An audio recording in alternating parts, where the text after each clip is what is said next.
Welcome to Ear Biscuits. I'm Rhett. And I'm Link. Yeah, you gotta hit that consonant. Yeah, this morning we do. Oh, What?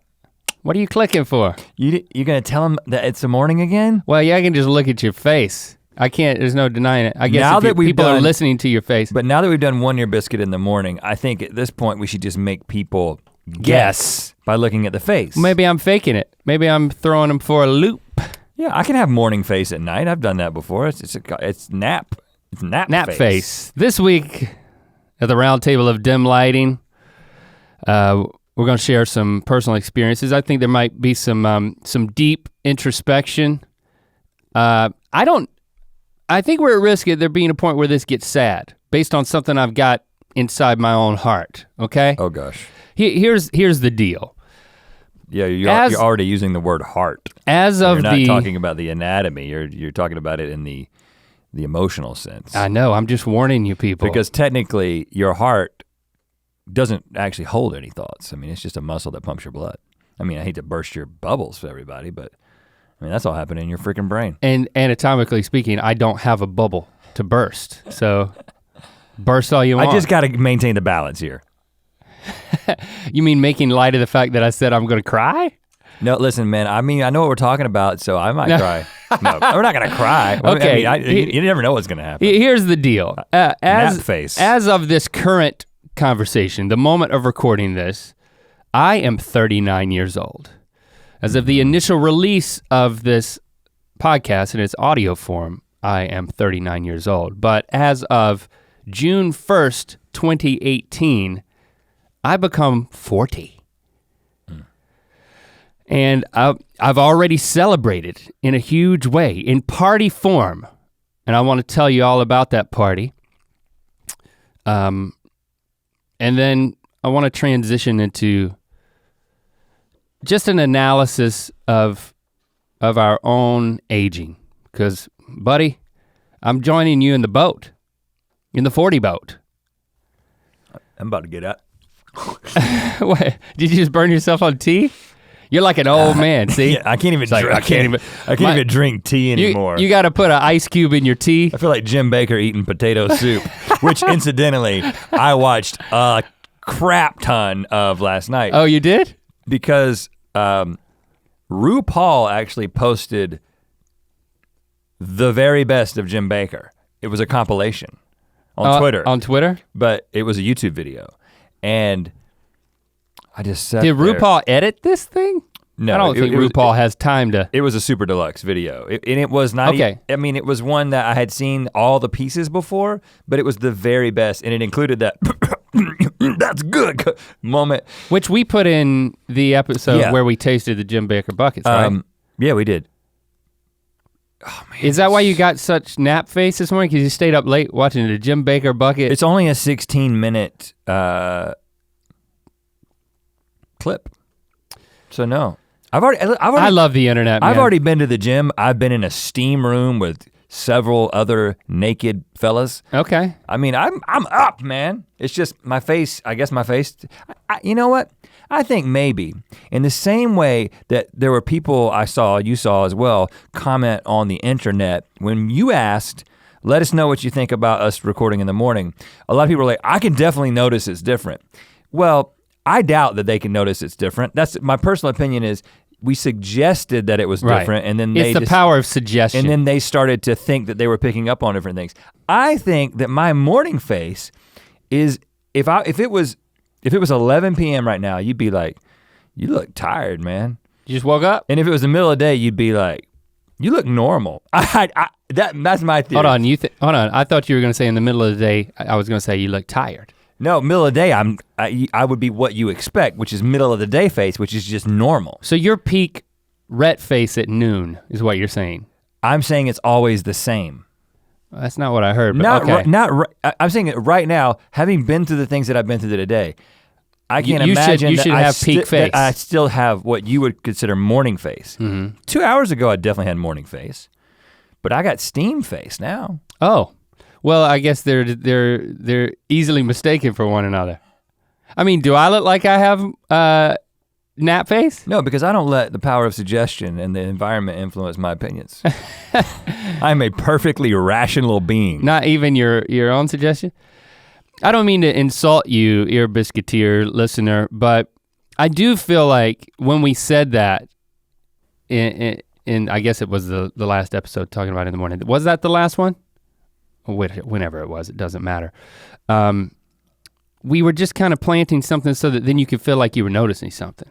I mean, 3 ago? 3 ago. 3 ago, wow. Wow, okay. we're still waking up. What have we been doing? Steam rooming. There's an art to entertainment where you can plant something in a video that people will feel smart for noticing and then commenting on, but really we're the smart ones for putting it in the video. We're the smart ones. Let's establish that. We wanted you to talk about how different it was in the morning if you thought that it was better. Okay, I'm sure it was different. I'm just being facetious. Let me backtrack a little bit. I don't want to hurt your feelings. I'm sure it was different, but I'm getting old and crotchety. At least a percentage. I'm almost 40. At least a percentage of you definitely said something just because we gave you the opportunity to say it. And that's a good thing. But that's how the world works, man. We're pulling the curtain back. You're seeing our bare bottoms in the hospital. That's not a curtain. Well, there is a curtain, and then there's a gown. A gown. We're pulling the gown back because we don't hold anything back from you because that's the new me. That's the middle-aged me. We can get into this, but I mean, 40's not the middle of my age. I aspire. Well, statistically, yeah. Speaking, it probably is. I'm not gonna statistically live past 80. What is the average life expectancy of 80. a man in America? Could somebody look that up? I would guess that it is 86. No, I would say 82 max. Ooh. And I would say probably 79. I think maybe a woman is 82. If it's less than 80, lie. No, don't lie. Tell us the truth. 78.74. 78. Oh dang! I said 79. That's 78 points. What? 78.74. Oh gosh. Yeah, look, dude. I've already passed middle age. I didn't even know it. Yeah. You're past. I did that a year ago. Exactly. That's why they call it over the hill, man. Now, I do think it means something different. But this is what I want to get into. Let's not get into it yet. Yeah, we're gonna talk about getting old. Let's start. Buckle up. Let's start with the party, man, because I feel like I owe it to you to give a complete play-by-play of my party because A, we did that with your party, Rhett. Yeah. And B, you weren't invited. So this is my way of including you even though you weren't invited. Or you know what, maybe you're one of the people that was invited and you'll know when I'm lying about something, embellishing to make my party seem good. Of course, you're here for that. I'm here for that. I need a t-shirt that says that. Thanks for coming to my party, Rhett. Oh, you're welcome. When you walked in, I was so relieved. Yeah, that you showed up. I almost didn't come.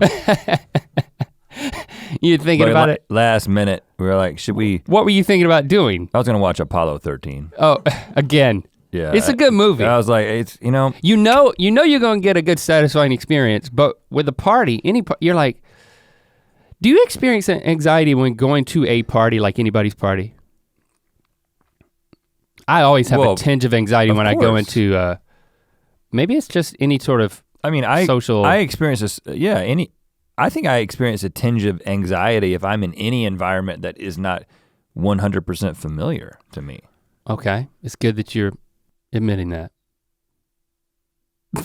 I'm just joking. Okay, Christy turned 40 on May 13th. There's a 2-week gap there where she's older than me.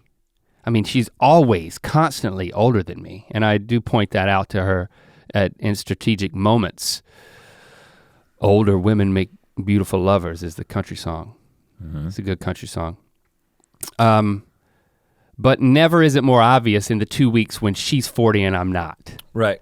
And we planned our party smack dab in the middle, and we had to, in planning the party, we really had to run interference with what you did. I think we talked about this in terms of like, you had a grand party, man. Set the bar real high. You set the bar really high. And honestly, I had multiple conversations with Christy in the privacy of our own zone where I was like, let's not have a party. Yep. Like, and it wasn't, I mean, it wasn't like, I don't think I can top Rhett's party. I mean, Christy did say something like that. Don't compare, you don't have to think like that. You don't have to compare our party to Rhett's party. It's a good party, but it's just not a healthy path But to you go were gonna let that keep you from having a party? No, it was just one factor. I think. I mean, I did have probably the greatest birthday party ever. I mean, but that shouldn't stop you from trying. In general, I mean, even like I said, even going to a party, there's like a level of anxiety that maybe most people will experience. Like, what's this gonna be like stepping into this thing? But then when you're in charge of it, I mean, it seems like there's more pressure. It certainly didn't take any pressure away to have experienced your party. But Christy really wanted a party. And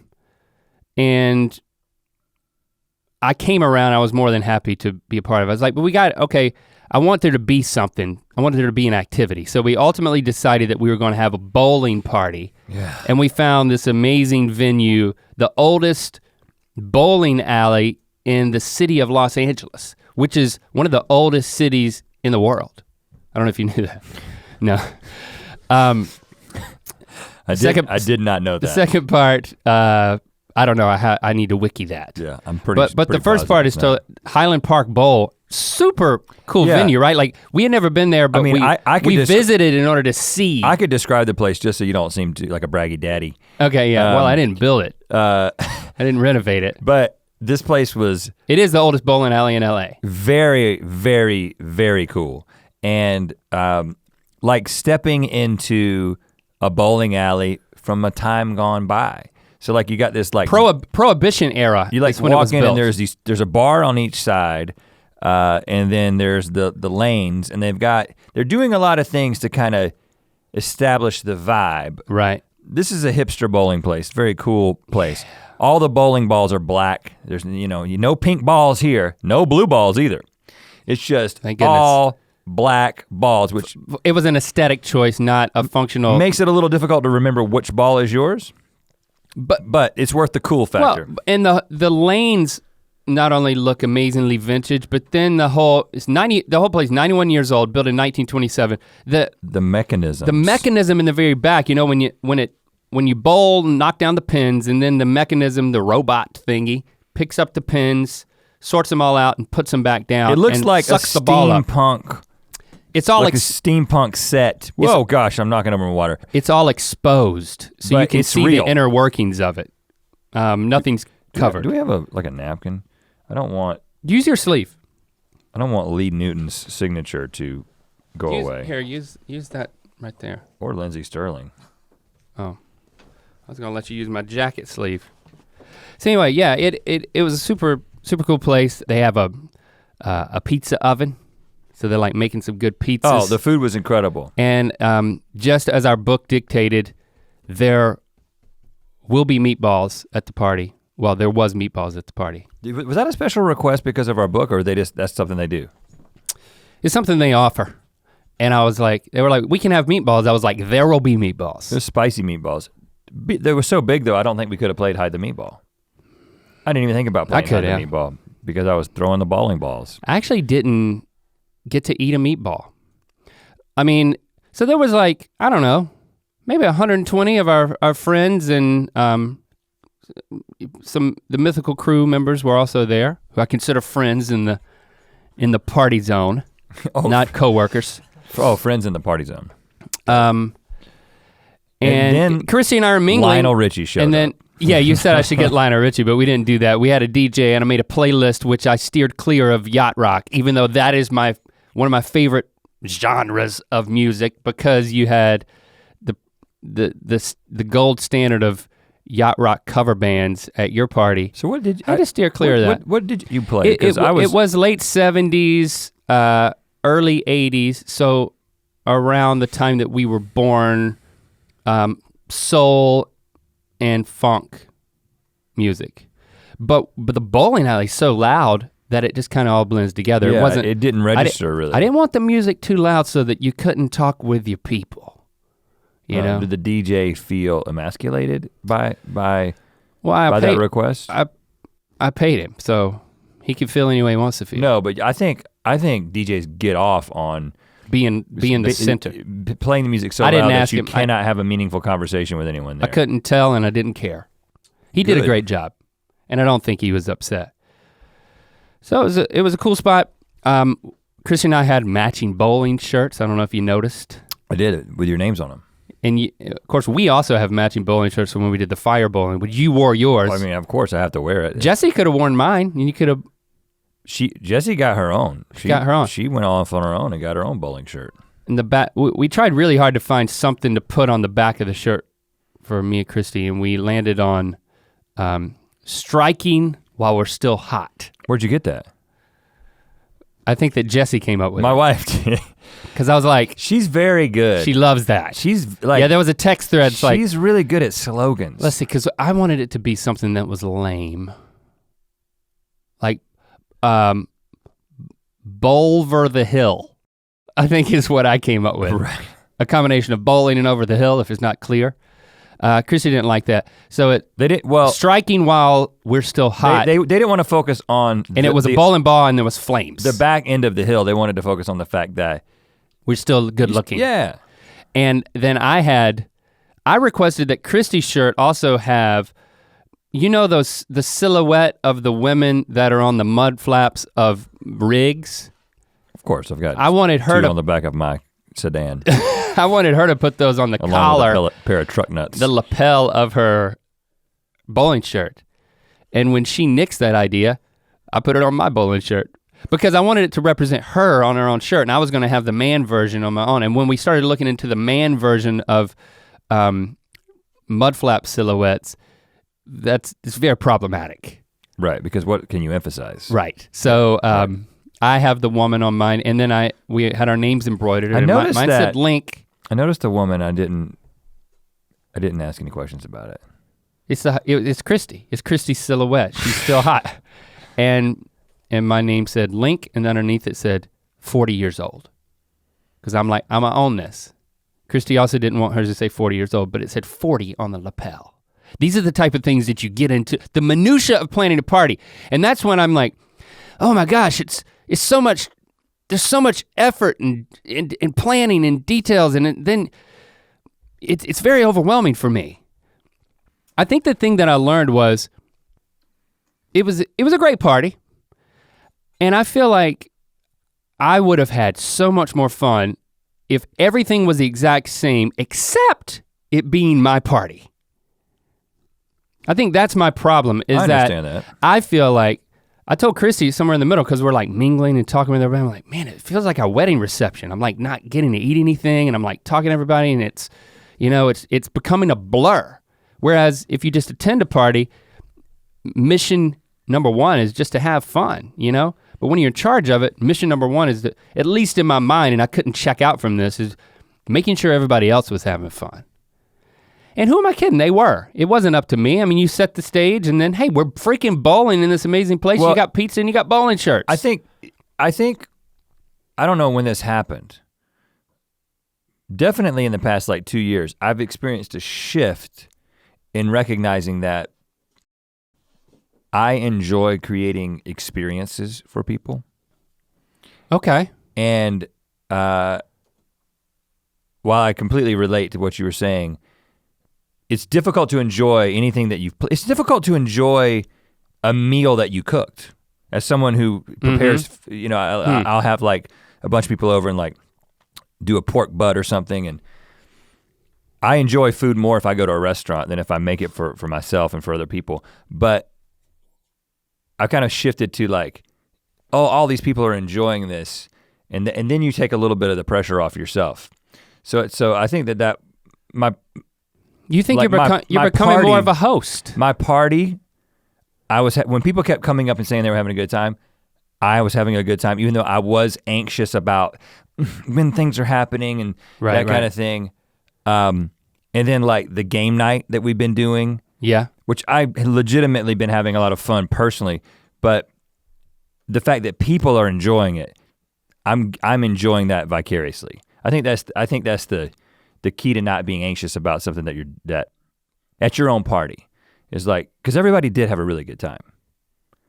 I almost had a great time because I almost was on the winning bowling team. Oh, you giving it away, you lost. Yeah. Well, we had a bowling tournament and Chrissy said, okay, we're gonna hop on the mics and you can orient people to how this bowling tournament's gonna go.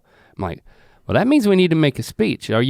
She's like, I'll talk first and then you can do that. I'm like, well, I gotta have my speech. So like I worked up a speech that, I don't know if you could tell by the execution of my speech, but I effed it up, man. Well, here's what I'll say. When you, in the middle, you were talking and you were like talking about the bowling rules or something, the way the tournament was gonna work. And then there was a pause that was a little longer than I was comfortable with. And then you were like, F what they say about being 40. Yeah. And I was like, and what I thought was, Link's got something here. Yeah. Like I know how your brain works, and so I was like, right. He's going into. He's got something. He's prepared something, but then he was trying to access something that he had prepared, but then it fizzled. Then you just had like another sentence, and it was fizzled, over. and it turned. Okay. I mean, it turned into a heartfelt thanks to all of my friends for being there. But here's what I wanted to do. I want to say, okay, I'm gonna start by saying something that's gonna get everybody's attention. Be like, what the heck? And this was it. I was gonna say, I don't give a flying F what people say about 40. And then I was gonna say, I can't even remember it right now. I should have had it on a card. You know you can't have it on a card. I don't give a flying F what people say about 40. I think 40 is fabulous when you're fortunate enough to have friends like these. See the F's? Yeah, alliteration. And then I was just gonna leave it at that. Oh, that was all it was That was it. Okay. That was it. Right, okay. I had planned just that and I was gonna leave it at that because you know me, I ramble and and things start to fall apart. The worst example of that was my wedding rehearsal dinner that, you know, we constantly make fun of me for, which I deserve it, which is I went around and started thanking every single person that attended my personally wedding. They all got like a 2-minute speech. Which was literally, I mean. 2 times 60 is 120. Yeah. It was 2 hours. I mean, it might've been a 90-minute speech.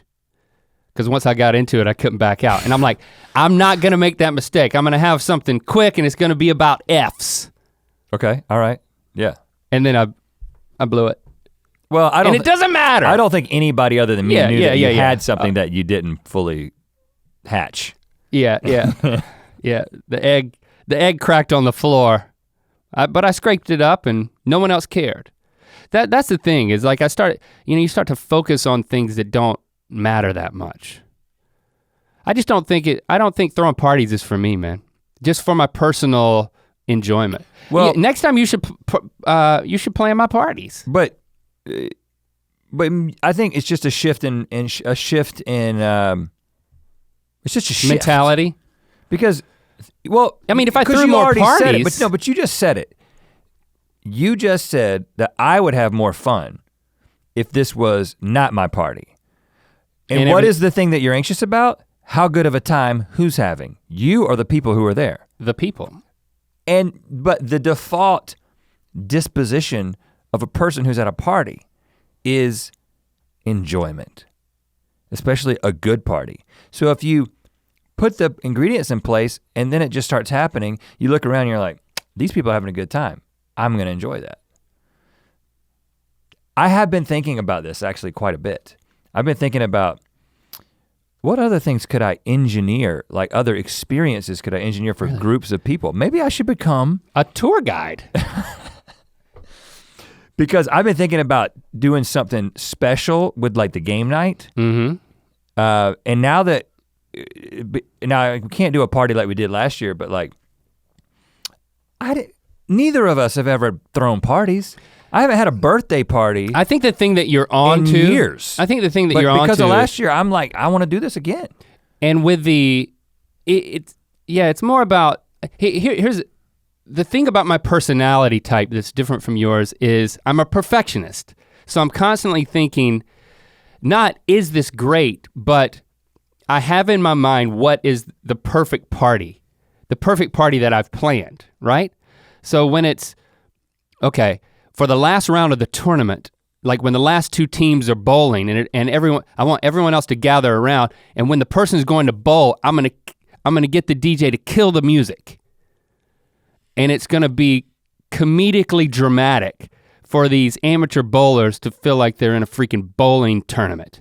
That will be funny. And it will also be fun for everybody to be focused on it.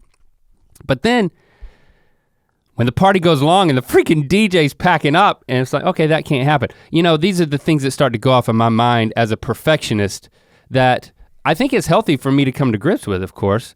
And maybe that does mean throwing more parties. But I mean. And of course, no one knew but that me. That's what you wanted. Right, so it didn't bum me out actively, but subconsciously, as a perfectionist, these things tend to stick in your If you can find craw. a way to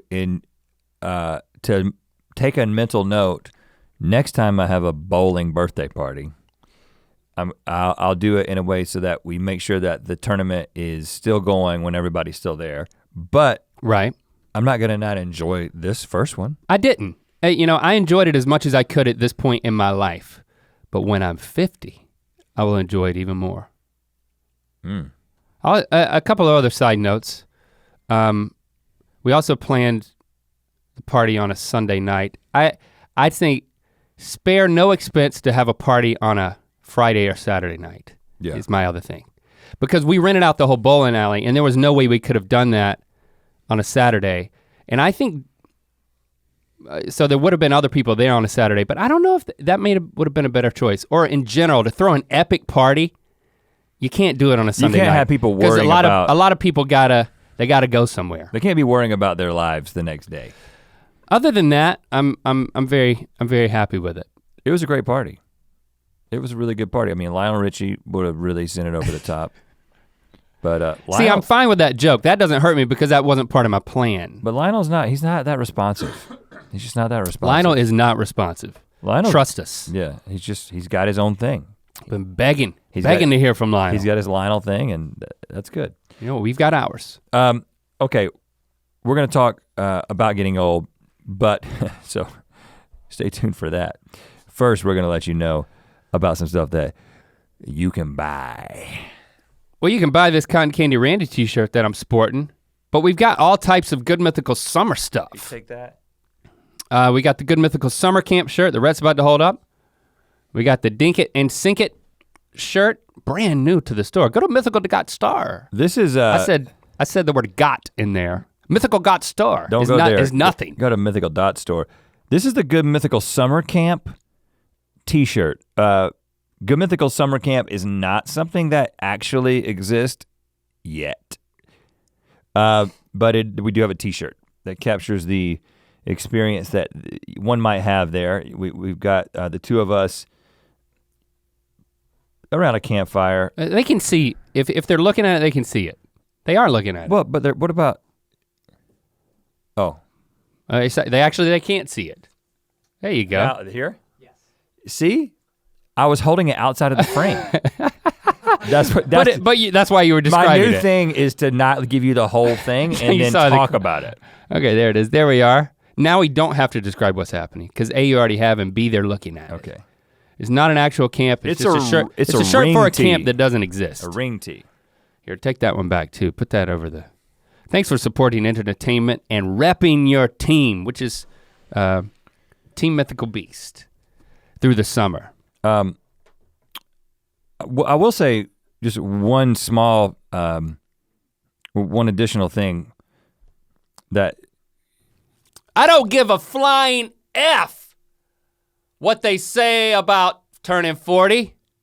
40 is fabulous when you're fortunate enough to have friends like you. That's good. That's good. You should have said that. For reals. The only thing that kept me from enjoying your party in the way that I would have liked to. You can stop clapping now. You can, come on, we need to bowl. Just party. This is not about me. Just have fun. You know, it's not about me. Is the fact that when I got into the party, like literally walked in, saw the food, saw the bowling lanes, was like, I'm gonna have such a good time. Yeah. I made up my mind that I wasn't gonna worry about the fact that the next day was Monday. I said, I don't care. F Monday is what I said. But then my beautiful wife comes up to me and says, I left my phone in the Uber. Seriously? Yeah, I was like, oh gosh. Of course, I still have a phone, so now I'm responsible for handling this, and also. So you got to solve this crisis instead of being in party mode. We use my app, you know. So and also. How does one get a phone back? Great question. It's not as easy as one might think, especially when your driver does not speak English well. Because you still had his number? There was a communication, her number, Mr. Assumptions. Oh. So. Thanks for calling me Mr. Assumptions. I kind of like it. What did I do? Oh, you can click on help, click on I lost an item. Then it eventually puts you through to this number that calls them. But it doesn't show what their number is. I don't really understand. It's basically so that you can go through their system in the right way. They're supposed to get like a $15 reward back or whatever when they bring it back. But this Uber driver did not understand the system and did not really understand how that worked. And so when I got her on the phone, it took about 10 minutes to just explain that my phone is still in the car. My wife's phone is in the car because she was charging it with one of her dilly-dallies. And anyway, I got it back, but it took like an hour and a half. So like the first hour and a half of your party, I was kind of dealing with that and like having to go out into the lobby to be able to hear myself and hear the driver on the phone. And eventually she brought it back. And then when I went out, I had $16 cash. Now the thing said give $15 for a returned item. I had 16, that's all the cash I had on me. I was like, here's $16, that's all I got. And then she was like, 25. Oh. And she was holding the phone, captive. You're not in a position to barter at this point. Well, you could barter, you give them a watch. So I ran back in and just found the nearest friend. Seriously? Yeah, Ward and Annie were there. I was like, you guys got $10. Yeah. You got Ward to give you $10? Daddy needs $10. I told them why and they gave it to me. Oh, wow. Yeah, I owe Annie $10, but. Or do you? Whenever you go to give her that $10, she's gonna be like, $25. She said, don't worry about it. Anyway, I got the phone back and started having a blast. Then I lost, actually, I did, okay. You didn't lose the tournament. You got down to the last two teams. Well, again. And half of one of the teams had to have, had So, abandoned my party. My team was my wife and I, and Stevie and her girlfriend Cassie. And I ended up talking Tobias, you know, of Buddy System fame. And he's also been in a lot of other stuff. Tobias, he came in and I was talking to him about, I was like, well, I'm definitely not gonna win. My team is Stevie and Cassie and Jesse and me. So I'm definitely not gonna win. But I didn't say, all I told him was like, well, I'm definitely not winning. So Tobias was talking to Stevie and they were talking about the tournament and he was like, all I know is Rhett said he's definitely not gonna win. And Stevie was like. Stevie and Cassie came up to me and they were like, oh, we heard what you were saying about your team. Well, we didn't win. But then one couple that was half of the 4-person team who made it to the finals had to leave early, and then Nick and Allison, and then Nick came up and was like, hey, you wanna be on my final team? And then Ben's girlfriend Jordan joined our team. So I will point out, when you start recruiting people to your final team, championship team, you should have an advantage to win. Except when the person on the other team, one of the 4 guys, is Davin, who works for us, and he has professional bowling shoes. He brings his own shoes. But I'll also say that I'm not really good at bowling, and neither is Jordan. We're just average, so we felt they try to make it interesting. It was like, okay, we're not gonna bring in like the best person here. And and in the end, you lost by 6 pins. It came down to the last roll, which was pretty dramatic. Good way to end the party. What are the chances that 4 people added up with 4 other people, it comes down to just 6 pins? 100%, I planned it that way. Oh, good. To end the party. In the days following the party, I felt the need to actively engage in reflection on my life and the 40ness of myself now.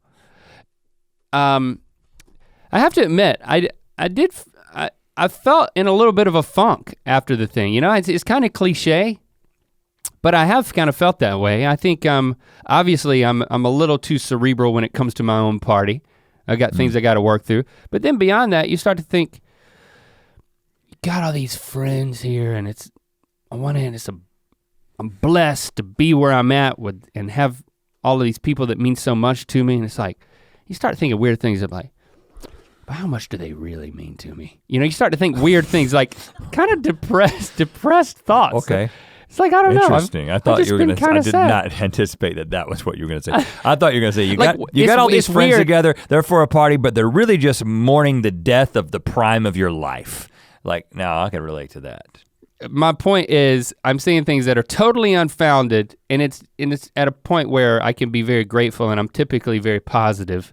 I've been experiencing a little cloud of negative introspection and overanalyzation. So I'm on the backside of that now. And so now all I'm thinking about, because I've gotten through that, is just the sheer symptoms of getting older.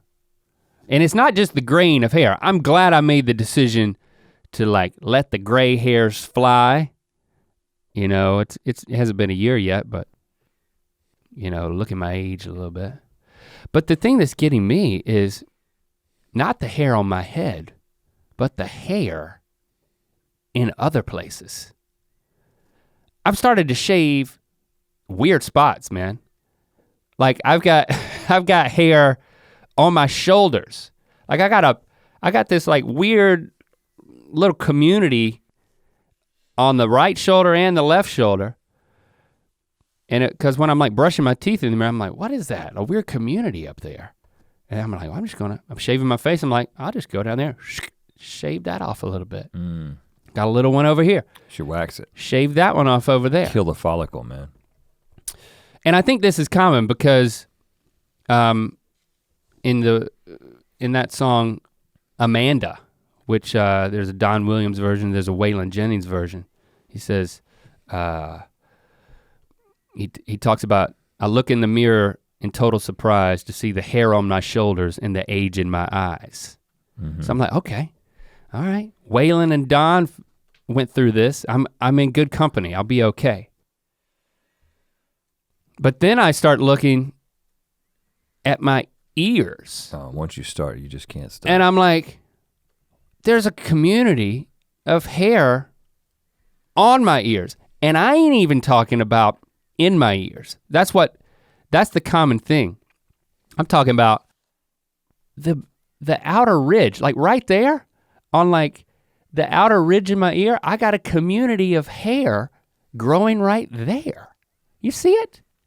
And so every few days I gotta hit that with a razor. Yeah, a little thick. It's hard not to nick your ear when shaving it with a razor, man. You have to get an ear razor. I feel like a kid who's just going through puberty and learning how to shave, but it's my ear.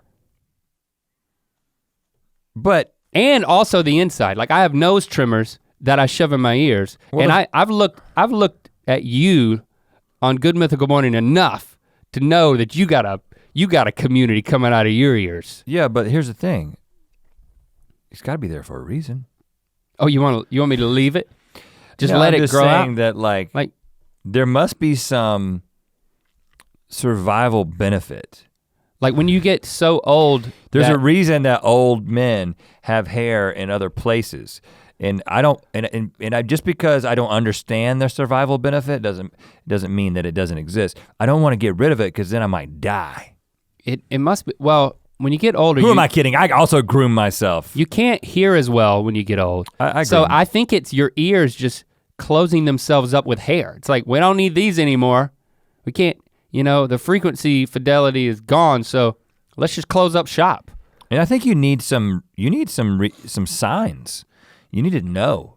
I think Know what? You need some physical indications that you're getting old. Well, that's one. Little red flags. I'm not done with the hair because. Oh gosh. Yeah, your wife told me that you had some kind of egg. What are you talking about, egg? I don't know. She just told me that she walked in and you had some little like handheld like egg-shaped thing in it where you were running it over every part of your body. Not an egg, a peanut. It's a clipper. Yeah, a peanut. There's a certain type of clippers, like hair clippers that zzz, you give someone a buzz cut with. Well, there's a smaller version made by Wall with an H, not a sponsor, called the Peanut. It's a smaller clippers that all of the hairdressers have. And it's just like, it's easier for grooming. Like your body hair. Because it fits in weird places? Shave your peanuts with it? Because it's smaller, yeah. So yeah, I've been using that, and yeah, I for 2 years now, I'm loud and proud that I trim all body hair. Like my leg hair, I like keep that svelte. I trimmed off, but I wait so long. I trimmed off so much body hair, I stand in the shower, no water, just so I can then gather it up. I gathered up enough body hair that I peanutted off of myself. It was like the size of a human brain. It's like a hair. I'm sure brain. It could have been compressed into like a mouse brain, probably. Yeah, I did. I compressed it into the mouse brain, and then I wrapped it in toilet paper and I put it in the, not the toilet. That's be a mistake. That's be his mistake. I put it in the trash can. But here's the last place that I've noticed hair that, gosh, if this is happening at 40, what's gonna happen at 50? You quit caring at 50. I've noticed hairs on my nose. Oh yeah, the tip of the nose hairs. Like here, on the bridge, like not the bridge, but like just above the nostrils, right in the middle. Like a troll. Like a freaking troll. Yeah. And troll so hairs. I'm not shaving those. I am plucking those. Yeah. Now I pluck my eyebrows. I never got out of that since puberty. So now I'm like, the time of self-care is just like, it's just blooming, man. The time what it else takes do you have to do? The time it takes to get all the hair off my body. Like I'm freaking plucking hairs off the top of my nose. It gives you purpose, man. That's the thing. It's just, as you get older, you start, this is the thing that I've been contemplating. And hold on, some of them are black. You think they're just little white hairs? No, I have a few that are actually black. What on earth? It's like the hairs on my head are turning white. There's a reason. There's probably some sort of sensitivity, like when you get close to things as an old person, you need to know that you're getting close to a wall and the hairs on your nose touch it first and you stop short before you die. Whiskers. As I've been 40 for months now. You're killing it too. I'm so much more conscious of age. So you know how like when you've got, like when you're thinking about getting a new car and then you start seeing that car everywhere. Yeah. Or you start thinking that you've got some sort of, we got a friend who was losing his hair and he was like, I'm thinking about it. So I look at everyone's hair to see how much hair they've got. I'm gonna start looking at people's noses. I never thought about age in the way that I've been thinking about it lately. And I think part of it is this little question that I can't escape, and that's, are my best years behind me? And I know that that's a very cliche thing, but I especially, and I'm a futurist. That's my disposition. I'm always thinking about what the next thing is, and I've always firmly believed that my best work is ahead of me, right? And I still feel that about what we do, right? So I still have every reason to believe that the most significant thing we're going to create is something we have yet to create. And even if that's utterly false, it's very important to believe it. Right. But then I begin. It's very healthy to believe it. But then I know that at some point it will become irrational to believe that, right? Okay, at some point, yeah, it becomes unlikely that the thing that is going to be the greatest thing you've ever created is ahead of you. I still feel like it's rational at this point, but then I start thinking, well, maybe it's not. You know, and again, this is a pretty selfish thing because your life is not boiled down to these things that you create for your own self-glorification. I'm aware of that, and I'm aware of the you know, the what is the word I'm looking for? The psychology behind your statement, you mean? Just the fact that this is not a healthy way to think about things necessarily. But that's the thing I've been thinking about lately is like you start noticing, oh, that guy's younger than me. It's like, why am I thinking that? You know, when you start, we talked about this before, how I spent most of my life like thinking like NBA players are older than me. And even when you become older than the average NBA player, you still see them as older because you see them as that's these the mode with which athletes. You've always watched them. But now I definitely feel older than them. And I just find myself thinking about age and then also thinking about like, oh, I'm 40. And then I start thinking, man, as soon as the summer's over, there's like a couple of months and then I'm 41. And that happens so quickly. And that's 1 year out of 10. And then that's gonna happen a few more times. And then like I'm 50. Footlights when he's like, I'm 41 years old and I ain't got no place to go when it's over, you know? Great song, by the way. And I do take comfort in the fact that it's one of Merle's best albums, Serving 90 Proof. He's 41 years old. Mm-hmm. I think we've talked about that. For me, I try to adopt, I'm staying with country music lyrics for some reason. And I'll stick with Waylon here. You know, in the song Waymore's Blues, he says, I got my name painted on my shirt. I'm no ordinary dude, I ain't got to work. You know, it just puts it in perspective that like, the song is a blues song and he's like, I mean, he's acknowledging his age, especially when you pair it with like the song I mentioned earlier about the hair on your shoulders and dealing with that. But like the dude is living life, still wearing, you know, it's in Amanda he says, I'm crowding 30, and then the lyrics in some versions are also, now I've turned 40 and I'm still wearing jeans. You know, it's like I'm still a kid at heart. I'm still living this dream life where I've got my own freaking logo on my shirt, is what Waylon was singing. Yeah. You know, it's like, I ain't got nothing to complain about, even though I may be over the hill. You know, it's like few people can walk around in jeans in their own merch proudly. Right.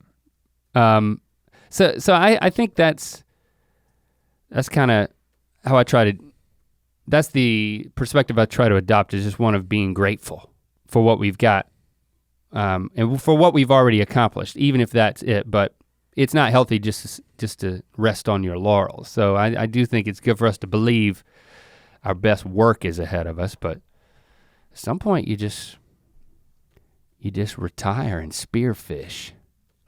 Well, that's another thing is, I mean, obviously retirement is nowhere in sight, and no. But I'm reading a book, and the main character is recently retired, and he just sits and watches television in the afternoon, like watches like Judge Judy and Dr. Phil, and his life has become that. But then something happens that then kind of re-engages him in what his career was. And is this a Stephen King book? Yeah, it's the first. It's the first in the Mercedes Killer trilogy, which I don't know if that's the name of it, but I can't remember the name of the book. But it's that Mercedes Killer trilogy. Okay. And you know, and this guy's 62 in the book, and I think about how he didn't have anything. So you mentioned spearfishing. I feel the need to begin to introduce, and again, we have some things that we do, like what but at least one of them is something that is gonna be difficult to do as you get older. Like, I mean, the whole paddleboarding thing is, or at least paddle surfing in the way that we do. I mean, as much as you've alone been injured in the process of the few times that we've been, at 60, you're probably not gonna wanna be willing, you're not gonna be willing to deal with whatever the physical repercussions of getting hurt are. Is that why you're getting into golf? Well, it is one reason. Back into golf, I'm getting back into golf because my dad's coming into town and I wanna play with him, and I also wanna get the boys into it, and especially Shepard, because he didn't really have anything that he's, sports-wise that he's really into. You can make a lot of money off a kid playing golf, I hear. Too late. You got to start them when they're like 1. But anyway. But you've thought of it. Yeah. But this the idea of, I heard Joe Rogan say one time that everybody needs, you got to have something that you wake up to do. And right now we got. And I don't. That sounds good as a general statement. I think it probably is more true of some people than other people. So, but in general, I do think that's true of us. Well, I think that's true. I would say most people need something to in wake one up form and or another. do. Yeah. I mean, but that could be read the paper. I'm just saying that, like, once you stop having something to wake up and do, and so that's when I start getting really self-conscious about like what we've created. I mean, of course, we have I think we've talked about this. Maybe we haven't, but we have a chip on our shoulder in some regards when it comes to our work and what we've done, because everything that we've done is kind of lived under this in the world of YouTube. And this is probably an unreasonable thing to think, but there is a certain connotation that comes along with the word YouTuber, and the stuff that YouTubers do. And it's because it's such a broad category and it's something that anybody can do. When we talk to people in the industry about some other ideas that we have that may transcend YouTube and may be something like a TV show or a movie or something like that, even though there's not really that much of a distinction anymore between these different medias. For instance, Buddy System was not even reviewed. No, not one critic wrote a review of Buddy System. Nobody cared about our show on YouTube Red, because nobody cared about YouTube Red at the time. I cared. And so there's this chip on our shoulder that we want to create something that people can't help but encounter, even if they hate it. But people have to encounter it and have to talk about it. But then I start thinking, okay, but at what point am I too old to be able to create that and to be able to get people to care about it? Because I start thinking, well, people don't really know that we're 40.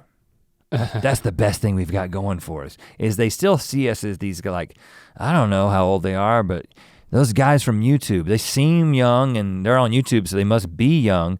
Mm-hmm. But hold on, but the one with glasses, he's got gray hair. And so you start second guessing. I think that's what I've been dealing with. And again, I recognize that this is not a healthy way to think, because the other thing that I'm trying to do, just like personally, is get to a place where I don't care about what people think, and I don't care about, and I don't evaluate myself through the lens of what people think about my accomplishments. Or creating something that then you're satisfied that it now defines you, in a way that you want to be defined. I'm definitely thinking more about it. I think when I mentioned earlier that, like, I just felt like I've been in, I guess you can call it a depression, like if it's like a few days stint, like for the past week or so. The one missing piece of the puzzle, which certainly is a huge factor in all this, was I had to fly home right before the party. The 2 days leading up to the party, I had a shocking death in the family. My uncle passed away. It was a tragic accident on his farm. It was utterly shocking to our entire family. So like, we all flew home for that.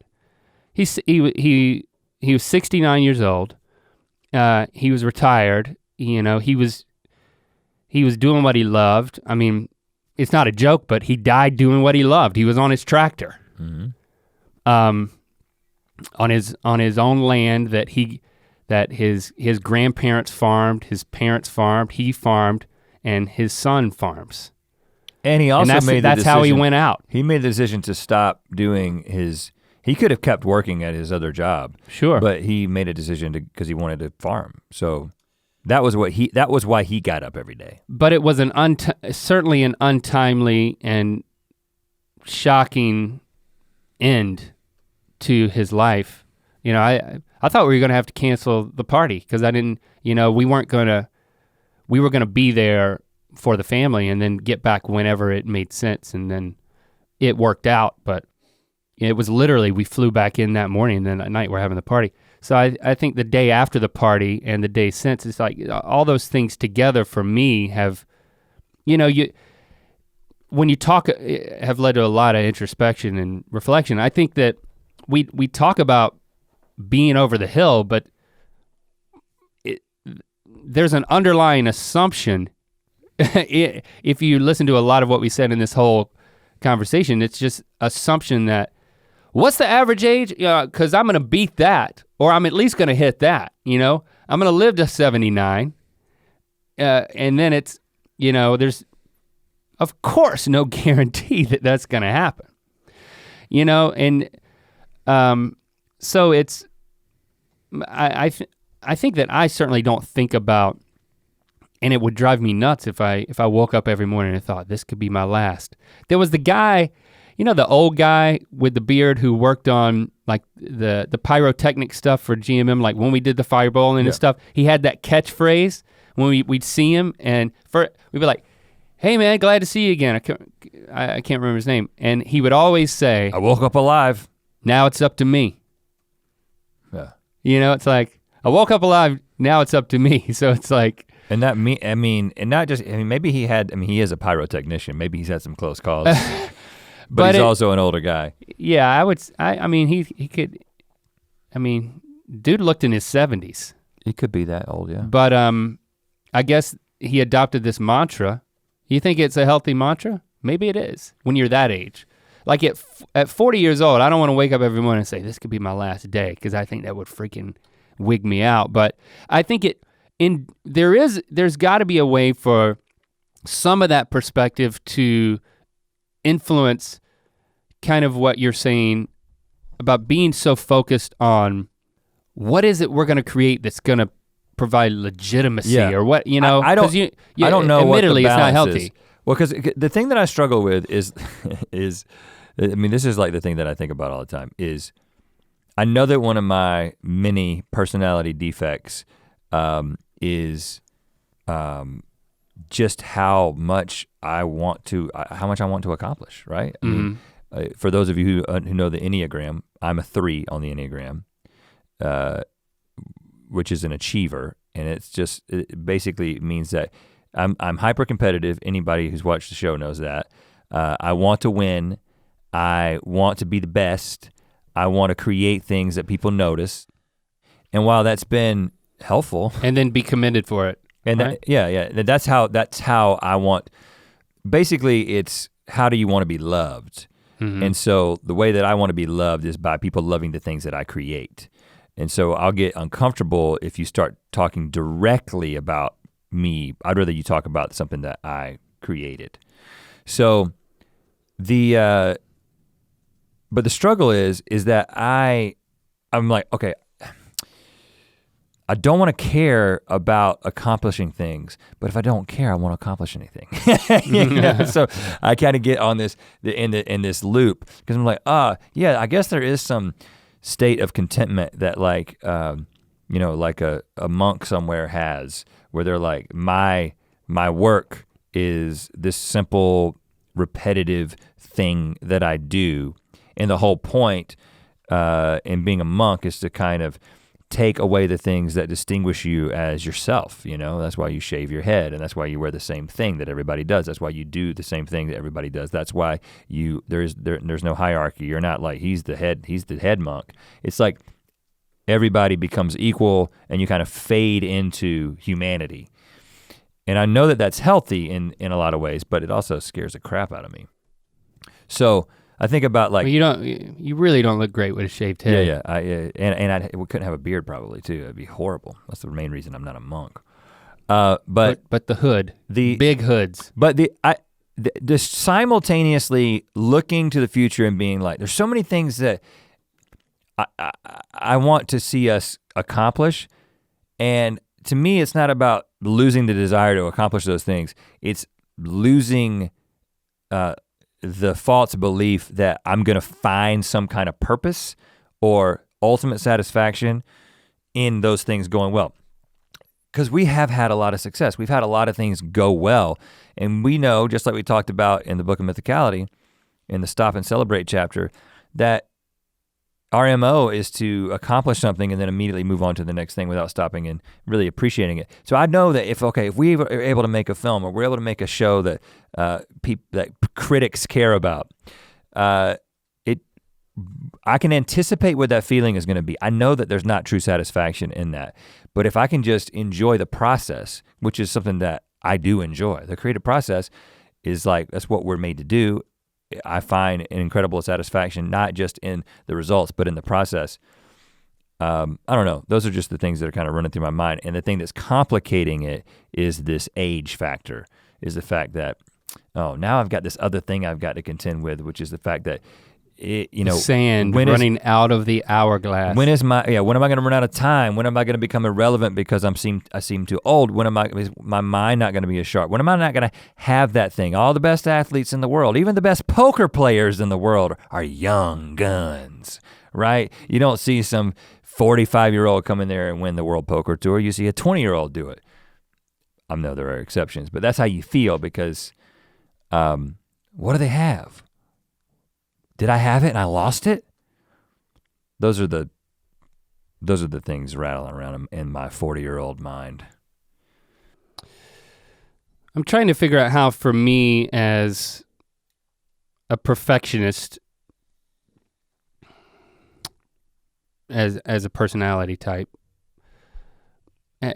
how I'm interacting with getting older. Because I want things, whether it's a party or whatever it is, my life, to be arranged in a certain way, and I think my uncle, I think he also might have been a one, just like me, a perfectionist, because he had his life arranged, and even his family life and his professional life and his hobby life, he had it all very arranged, and he was very methodical and calculated.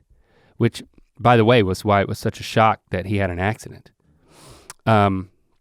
Is totally against everything that you've ever observed from this guy. And I think he was living that, yet, boop, it was over. And was it worth it? Was it worth the, is that the goal for me? Is that what I'm trying to emulate, or is that something I'm trying to? I don't think so. I think it's something I'm trying to put in its place. The strengths / weaknesses of being, of thinking I know the best way for everything. Putting that in its place so that I can still live a full life, even when things don't meet my standard, which is probably, if it is attainable, you have to sacrifice enough things that it may not in general have been worth it. you know, in terms of like what that does to relationships or, you know, what it takes to get there, you know. So using the party again as an analogy, it's saying, I think I did pretty decent saying this was a milestone experience that I'm grateful that Christy and you encouraged us to do, to have the freaking party and not say, well, because it can't be the absolute perfect thing, then I'm not gonna do it. That would have been a horrible mistake, right? And I think that's kind of a microcosm of what I'm trying to do with my life by putting those aspects of my personality in their place so that I can experience the imperfections of life and see beauty in that and experience that, and love. And love, throw love in there. Yeah, just throw love in there. The last thing I'll say, which I think is, I don't know if it's a generational thing. I think we're the same generation, by the way, so it's not. Don't start treating me like a child. We're whatever, but is between. There's a very small generation that's between Generation X and Millennials. Mm-hmm. The Zennials, is that what it's called? I think we're Zennials. Perennials. It's like 77 to 83. Okay. Again, this is just stuff reporters make up, so take it with a grain of salt. But the thing I've been, I think is typical of most generations before ours, and maybe it still is, I don't know, is that you tend to get a little calcified in your views, right? You get to a certain point and you're kind of like, I'm kind of done changing the way I think about things. So far in my life, the way that I view the world has gone through very drastic upheavals and changes, and you know, I'm less certain about a whole host of things than I ever was when I was 20 years old. Yeah. When I was 20, I had just a very particular understanding of so many things. And I was so sure that I was right. I mean, it was just like, I remember sitting around and actually having the thought of like, I pretty much think I know the right thing about the most important things. Yeah, I was there for that. You know, I was like, I think I understand the basics of the most important truths of the universe. Mm-hmm. That's a very fortunate position to be in. I said to myself, I did not actually say this out loud, but I remember like having thoughts like that. And then over the past 20 years, I look back at that 20-year-old and I'm like, what an idiot, you know? I mean, but now I was- Let's not even keep it in the 20s, because you know, I'll say it's something that it's part of both of our experiences. It's not something that just, you know, shortly after that we checked out of. It's been quite a process. Between 20 and 40. It continues to this day. I mean, and that's a weird place to be, to feel like you are entering into your 40s. Now, there is a lot of stability. There's a lot of stability in my life, you know, with even the sort of the unpredictable nature of what we do as a career. There's a lot of stability in what we've kind of built up, and that stability has increased exponentially just in the past 5 years in a way that it did not. There was a lot of uncertainty. There's still a whole lot of uncertainty, but there's a reasonable certainty that we're gonna be okay. We don't know exactly what our job is going to look like 5 years from now, but probably gonna be okay. Yeah. Probably not gonna be like thumbing down the road, you know what I mean?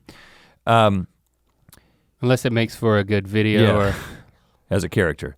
But I've never been less certain about a lot of different things and more open to like different people's perspectives, and like can hear somebody say something and be like, that's a good point.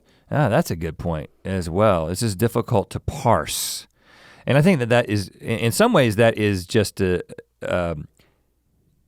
I think that this next generation, like our kids, are growing up in the midst of that.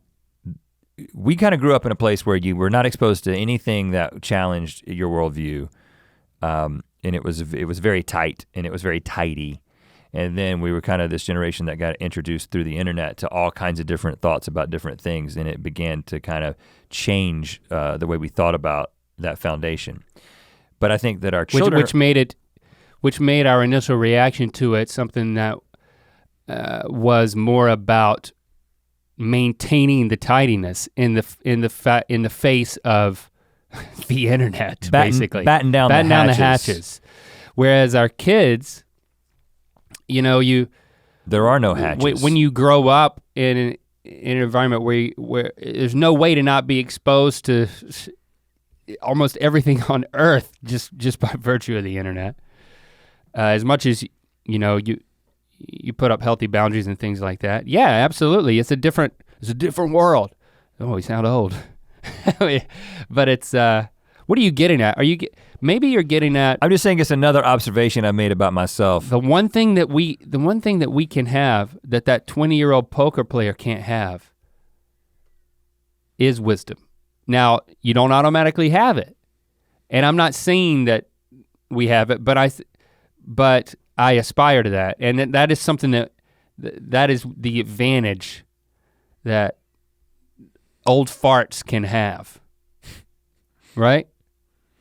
Yeah, and I'm also trying to fight. I'm trying to fight cynicism actively. You know, I hear playing Fortnite. I hear Locke talk about the latest Lil rapper. You know, there's these Lil rappers. Everybody's got Lil in front of their name, and I find myself just talking to him about how ridiculous this whole thing is, and it probably is ridiculous on some degree, but this is coming from a man who has regularly eaten animal testicles for entertainment on the internet.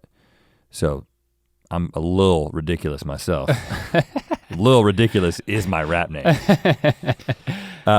But yeah, again, I don't have a conclusion. I don't have a landing place for this. It's just we'll have to end it somehow. There are multiple things happening. There's the internal struggle with like trying to not be defined by my accomplishments, but being fearful that I've yet to accomplish, that maybe I've accomplished the greatest thing I'm ever going to accomplish. This less certain than I've ever been, and then wanting to fight against cynicism and just beginning to say things like, sometimes you have to be like, you're literally saying this generation of kids. Like, just don't use that terminology. Don't get to a place where you use the term this generation of children or this generation of teenagers and then say something negative because that generation of teenagers and the way that they think differently and the things that, you know, that frustrate us are gonna be the things that most likely the positive things that define the world. It's the way it happens, man. And it's happening quicker than ever. More quickly, grammar Nazis. So now what? I think we just die now. Just curl up. I think we do everything we can to make it to 79.74. And then we die. Buck Owens died in his sleep. Good for him. You know, he finished a concert in the Crystal Palace that he built in Bakersfield. And then he went back to his house and died in his sleep. But there's no guarantees. I just wanted to tie in another country music. It's like, it seems like country music is my religion in this episode, so I just wanted to tie a bow on that. But thanks for listening in on this therapy session. I feel okay. I always feel like in like retrospect, like looking at what we've discussed in this episode, I do feel the need as we're shutting this thing down to just say, I don't think you need to worry about me. You know, it's like I use the term. You need to worry about me. I think we've been very honest about what we're doing, but you know, and I want to be sensitive in throwing around the term depression, which I know I said that a few times, but experiencing depression. I don't know what I want to say about it except that, what do you think I should say about it? I just don't want people to worry about me in that way specifically because you are not. I'm not actively struggling with clinical depression. But many people are. Absolutely. And hopefully we haven't. I mean, we did what we always do. We started talking about something, not knowing where it's going to go. I think ultimately what you're saying is that we're just processing these things. It's like, don't. And I don't think there's anything wrong. I'm not gonna apologize for being sad, obviously. We're not trying to be an example, but in retrospect, if we were an example with anything, I hope is that we're talking openly and honestly with each other. You just happen to be listening at a certain point. I think that's what happened in this episode. And there is a podcast that Jesse's begun listening to that is a therapist and her patients, and they let you listen in on the sessions. Really? And I don't, obviously all the confidentiality stuff is taken care of, but. Well, this is as close as we're gonna get to that. So thanks for listening in, and we'll talk at you next week. Yes.